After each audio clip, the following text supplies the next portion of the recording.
موالي مما ترك الوالدان والأقربون والذين عقدت أيمانكم فآتوهم نصيبهم إن الله كان على كل شيء شهيدا۔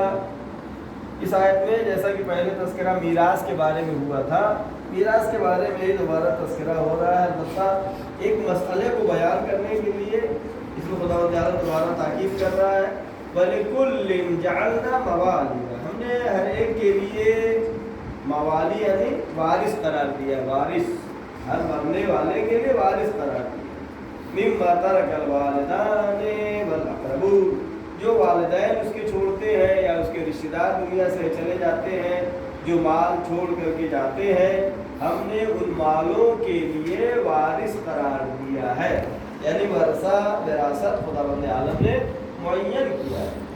والذین عقدت ایمانکم فآتوہم نصیبہم، والذین یعنی اور وہ لوگ عقدت ایمانکم جنہوں نے ایمان باندھا ہے، عہد و پیمان باندھا ہے، فآتوہم نصیبہم ان کو ان کا حصہ دو، ان اللہ کان علی کل شیء شہیدا، خداوند عالم ہر چیز پر شاہد ہے، خداوند عالم ہر چیز کو دیکھ رہا ہے، ہر چیز پر گواہ ہے۔ اب یہاں پر یہ آیت جو ہم پڑھ رہے ہیں، اوپر تو میراث کے بارے میں تذکرہ ہوا کہ جو بھی دنیا سے جائے گا اس کے مورث ہوتے ہیں جو میراث کو لیتے ہیں، لیکن یہاں پر ایک مسئلہ وہ ہے جو جہالت کے زمانے میں تھا، اس کو دین اسلام نے کچھ حصے تک اس کی تائید کی ہے۔ وہ کیا تھا؟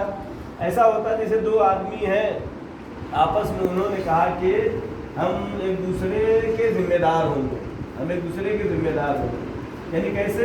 تاکہ اگر ہم پہلے مر گئے تو ہمارے جائیداد تم کو میراث ملے گی، اگر تم پہلے مر گئے تو ہم کو ملے گی۔ رشتہ دار نہیں ہوتے، دو دوست ہیں آپس میں، یہ طے کر لیتے تھے۔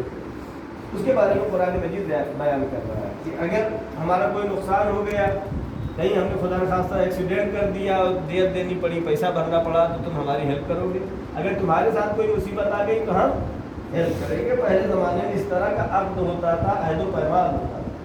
اب یہاں پر والذین عقدت ایمانکم جنہوں نے عہد و پیمان باندھا ہے آپس میں، فآتوہم نصیبہم ان کو اس کا حصہ دو۔ اب یہاں پر قرآن مجید نے دین اسلام میں آنے کے بعد اس میں تھوڑا سا سیٹنگ کی ہے، صحیح کیا ہے۔ اس کو کیا کہا کہ اگر مرنے والا شخص مرتا ہے، اس کا کوئی وارث نہیں ہے، تب اس کو اس کی جائیداد پہ میراث ملے گی، ورنہ میراث نہیں ملے گی، اس میں وارث موجود نہیں۔ اگر وارث موجود نہیں ہے تب اس کے اس دوست کو اس میں میراث ملے گی، لیکن جہاں تک مدد کرنے کا جو عہد و پیمان کیا ہے اس کو پورا کرنا چاہیے۔ ان اللہ کان علی کل شیء شہیدا، خداوند عالم ہر چیز پر گواہ، ہر چیز پر گواہ ہے۔ ایک آیت اور پڑھتے ہیں، آیت نمبر 34۔ الرجال قوامون على النساء بما فضل الله بعضهم على بعض وبما أنفقوا من أموالهم فالصالحات قانتات حافظات للغيب بما حفظ الله واللاتي تخافون نشوزهن فعظوهن واهجروهن في المضاجع واضربوهن فإن أطعنكم فلا تبغوا عليهن سبيلا إن الله كان عليا كبيرا۔ یہ آیت بہت اہم نقطے کی طرف اشارہ کر رہی ہے، اور آج کے زمانے میں اس پہ بحث چلتی ہے۔ الرجال قوامون علی النساء، قرآن مجید میں خداوند عالم جس نے انسان کو بنایا ہے، اللہ کہہ رہا ہے مرد عورتوں پر حاکم ہے، مرد عورتوں پر حاکم ہے۔ البتہ حاکم کا مطلب یہ نہیں کہ زیادتی، جیسے بادشاہ ہے، وزیر ہے، ایک ملک چلنے کے لیے کیا ہونا چاہیے؟ ایک وزیر اعظم ہونا چاہیے، ایک صدر ہونا چاہیے۔ اسی طریقے سے ایک فیملی کو چلنے کے لیے وہ مرد جو ہے گھر کا سرپرست ہے، مرد جو کہے گا وہ بات مانی جائے، لیکن ڈکٹیٹرشپ نہیں، زیادتی نہیں، آپس میں مشورہ کریں، لیکن آخری فیصلہ کس کا ہوگا؟ مرد کا ہوگا۔ کیوں؟ اس کی وجہ بھی خداوند عالم بیان کر رہا ہے۔ الرجال قوامون علی النساء، مرد جو ہے عورتوں پر حاکم ہے، بما فضل، البتہ بعض مواقع پر جو کہ نادر ہے، قاعدہ و قانون جو بنتا ہے سب کے لیے ایک طرح کا بنتا ہے۔ ایک آدھ مورد ہو سکتا ہے نادر ہو کہ جہاں پر اس کا برعکس ہو، تو نادر کو قانون میں نہیں لایا جاتا ہے۔ الرجال قوامون علی النساء، مرد عورتوں پر حاکم ہے۔ کیوں حاکم ہے؟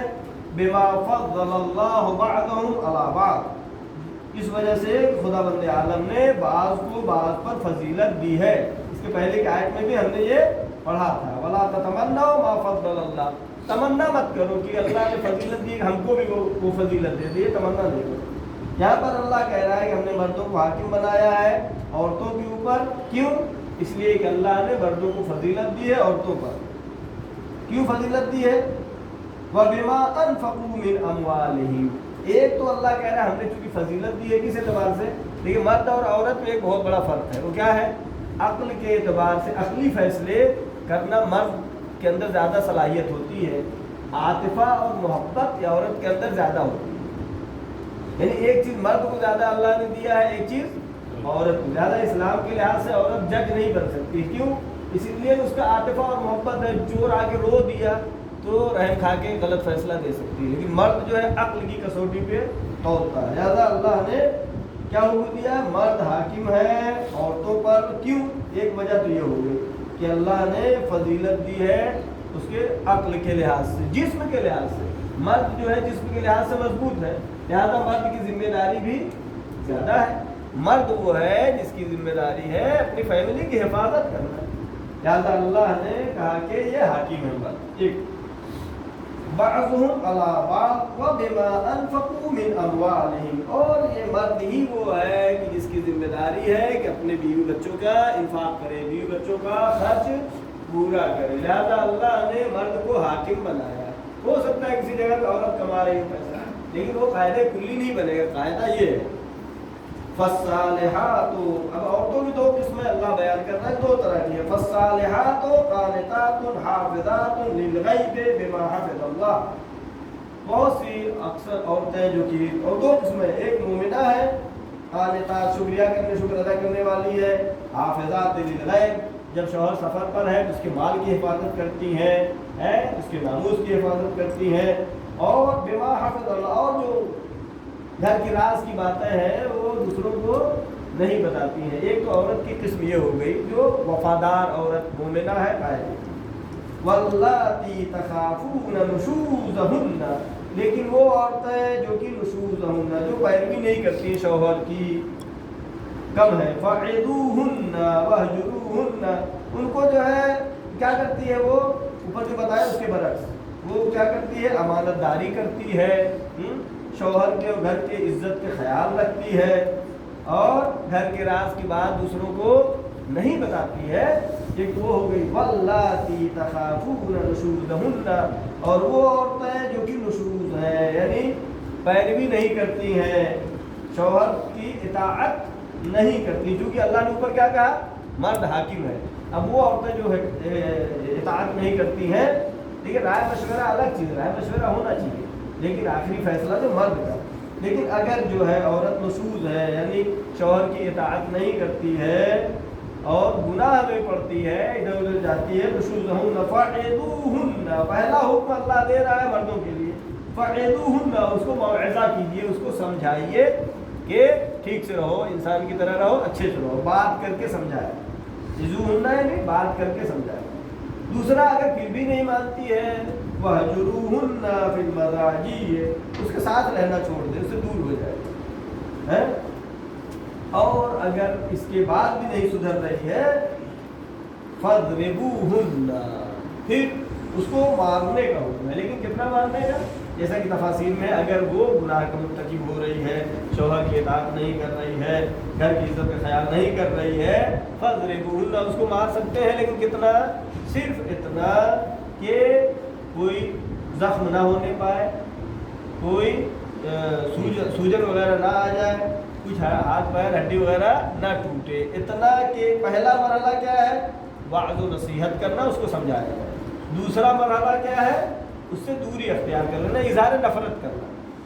وَاضْرِبُوهُنَّ، یہاں پر آج یورپ اور امریکہ میں کچھ لوگ اس طرح کا اعتراض کرتے ہیں، ہمارے مفسرین نے، موجودہ مفسرین نے جواب دیا ہے کہا اگر کوئی مجرم کسی جرم کا مرتکب ہوتا ہے اس کو سزا دی جاتی ہے کہ نہیں دی جاتی؟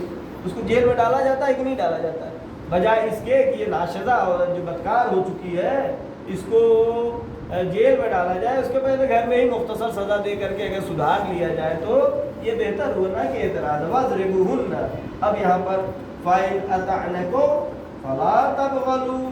فَلَا تَبْغُوا عَلَيْهِنَّ سَبِيلًا. اگر وہ اطاعت کر لیتی ہیں پھر ان کے اوپر کوئی زیادتی مت کرو، ان کو کسی کیس میں مت پھنساؤ، ان کو کچھ الٹا پلٹا نہ کہو، پہلے سمجھا لو. پہلا مرحلہ کیا ہے؟ وعظ و نصیحت کرنا. دوسرا مرحلہ کیا ہے؟ ان سے دور ہو جانا ہے، یعنی بستر پہ ایک ساتھ نہ ہونا. تیسرا مرحلہ کیا ہے؟ ماننے. ان اللہ کان علیا کبیرا.